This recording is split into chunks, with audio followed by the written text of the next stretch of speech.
Tujuan kami membuat video ini yaitu untuk memenuhi tugas UTS mata kuliah Isu Mutakhir Gizi. Kali ini kita akan membahas topik yang sangat menarik loh, yaitu Intermittent fasting. Nah, jadi pasti teman-teman pada penasaran kan gimana sih intermittent fasting itu? Yuk simak videonya.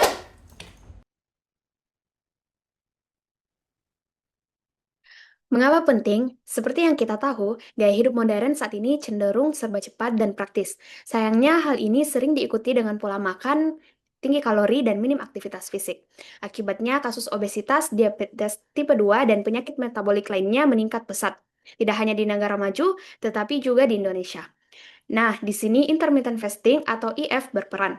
IF bukan sekedar tren diet, melainkan cara untuk mengatur jam makan dan puasa dalam periode tertentu. Jadi, bukan berarti kita harus mengurangi kalori secara ekstrim setiap saat, tapi kita memberi tubuh kesempatan untuk beristirahat, memproses makanan dengan lebih efisien, dan melakukan detoks alami. Dengan kata lain, IF membantu kita mengembalikan ritme alami tubuh agar sistem metabolisme bekerja lebih optimal. Jadi, bukan hanya tentang menurunkan berat badan, tapi juga tentang menjaga kesehatan jangka panjang. Apa itu intermittent fasting? Intermittent fasting adalah pola makan yang mengatur waktu antara periode makan dan puasa selama kurang lebih 12 jam tanpa pembatasan jenis makanan tertentu. Nah, berbeda dari pembatasan kalori harian, IF ini menekankan waktu makan yang terjadwal untuk memicu perubahan metabolik tubuh. Nah, metode ini terbukti membantu menurunkan berat badan, meningkatkan sensitivitas insulin, dan juga memperbaiki profil lipid, dan juga serta menurunkan risiko penyakit metabolik. Oke, baik. Di sini saya akan menjelaskan jenis dan pelaksanaannya. Yang pertama ada time restricted eating. Di sini menjelaskan tentang pola makan, membatasi waktu makan dalam jangka waktu tertentu setiap harinya, biasanya antara sampai 8 sampai 12 jam. Sedangkan sisa yang digunakan untuk berpuasa tanpa asupan kalori. Contoh penerapan pola ini antara lain jadwal makan dari pukul 10 sampai 18.00 atau 12 sampai 20.00 atau 08 sampai 16.00 early 3. Nah, di sini juga ada prinsipnya, hanya makan dan minum per kalori di jendela waktu tertentu. Adapun kelebihan dari metode ini adalah mudah diterapkan tanpa menghitung kalori ketat.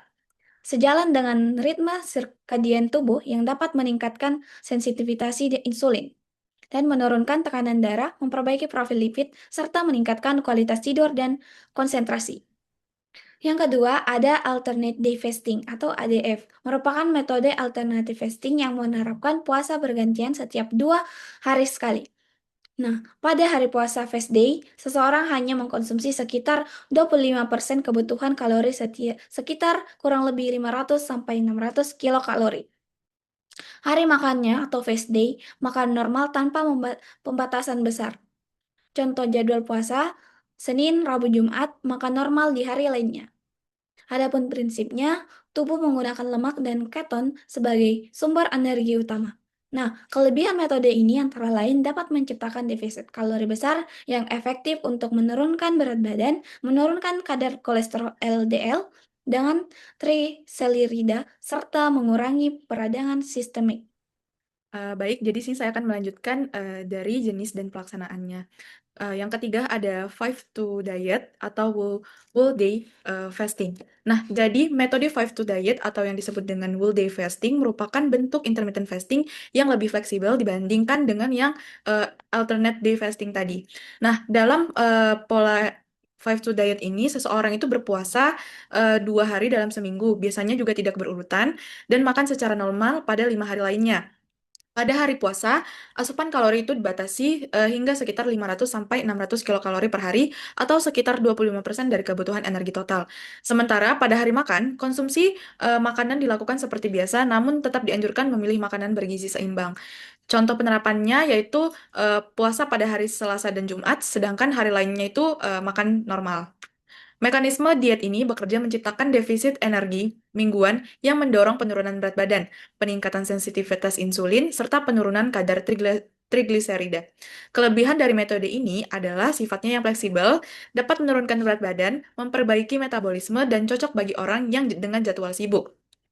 Namun demikian, pada hari puasa, rasa lapar dapat mengganggu aktivitas harian dan terdapat risiko kompensasi berupa makan berlebihan pada hari-hari yang tidak puasa.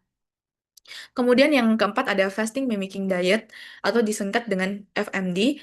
Fasting mimicking diet ini merupakan metode intermittent fasting yang meniru efek puasa total namun tetap memberikan sedikit asupan kalori, yaitu sekitar 30-40% dari kebutuhan energi harian. Pola ini biasanya dilakukan selama 5 hari berturut-turut setiap 1 hingga 3 bulan.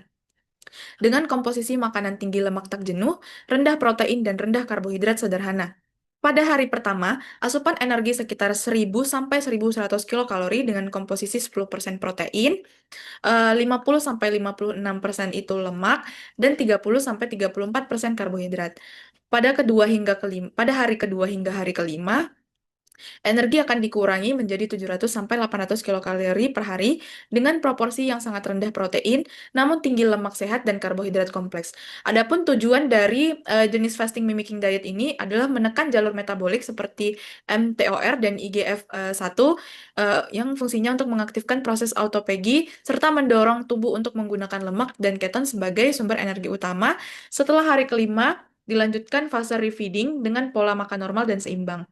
Adapun kelebihan dari fasting mimicking diet antara lain yaitu mampu menurunkan berat badan tanpa banyak kehilangan massa otot, memperbaiki tekanan darah, kolesterol, serta menurunkan penanda penuaan biologi seperti IGF-1 dan CRP. Namun, kekurangannya meliputi potensi kelelahan, sakit kepala, dan rasa lapar yang berat. Selain itu, metode ini tidak disarankan untuk ibu hamil, ibu menyusui, anak-anak, atau individu dengan BMI rendah dan diabetes berat, karena memerlukan pengawasan medis yang ketat. Nah, jadi di sini saya akan menjelaskan terkait bagaimana mekanisme intermittent fasting. Nah, pertama-tama ketika seseorang berpuasa lebih dari 12 jam itu, tubuh mulai kehabisan sumber energi utama dari makanan, yaitu glukosa. Nah, setelah cadangan glikogen di hati dan otot itu habis, tubuh akan beralih ke sumber energi alternatif melalui proses yang disebut dengan metabolic switch. Metabolic switch ini merupakan peralihan dari penggunaan energi dari glukosa menjadi lemak. Nah, lemak kemudian itu akan dipecah di hati menjadi badan keton seperti B-hydroxybutyrate yang berfungsi sebagai bahan bakar utama bagi otak dan sel tubuh selama periode berpuasa. Nah, proses ini juga itu akan memicu aktivasi aktivasi enzim AMPK yang akan berperan dalam meningkatkan pembakaran energi serta juga memperbaiki sel yang sekaligus akan menghambat mTOR yang biasanya berfungsi untuk pertumbuhan dalam sel. Nah, selanjutnya itu tubuh memasuki fase autophagy atau yang biasa disebut dengan proses pembersihan dan regenerasi sel dari komponen rusak untuk menjaga kesehatan jaringan. Nah, selain itu terjadi perubahan hormonal berupa penurunan kadar insulin dan peningkatan hormon seperti glukagon, FGF21 dan SIRT1 yang dimana hormon tersebut akan membantu mempercepat pembakaran lemak dan meningkatkan daya tahan sel terhadap stres oksidatif.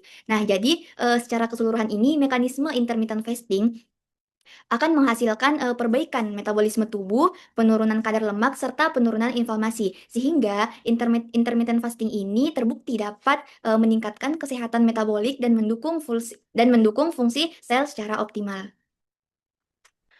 Nah, di sini saya akan menjelaskan efektivitas intermittent fasting. Intermittent fasting atau IF populer sebagai strategi fleksibel untuk menurunkan berat badan dan memperbaiki metabolisme, terutama pada remaja, wanita muda, dan atlet, karena dianggap lebih fleksibel dibanding diet konvensional seperti daily caloric restriction atau DCR.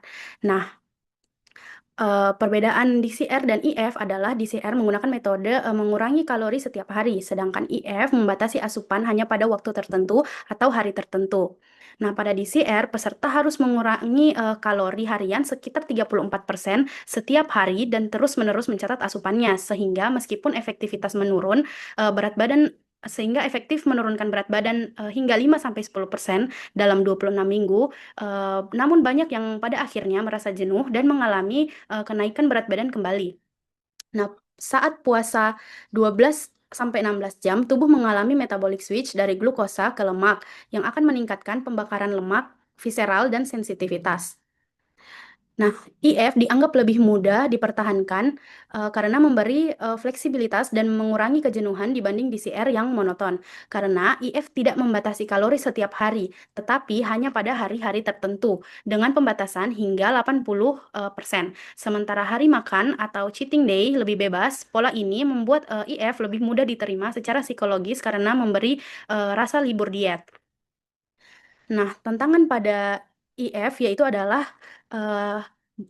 IF bisa menyebabkan makan berlebihan saat hari makan jika kontrol diri rendah, sedangkan DCR lebih rentan menurunkan motivasi karena sifatnya yang repetitif.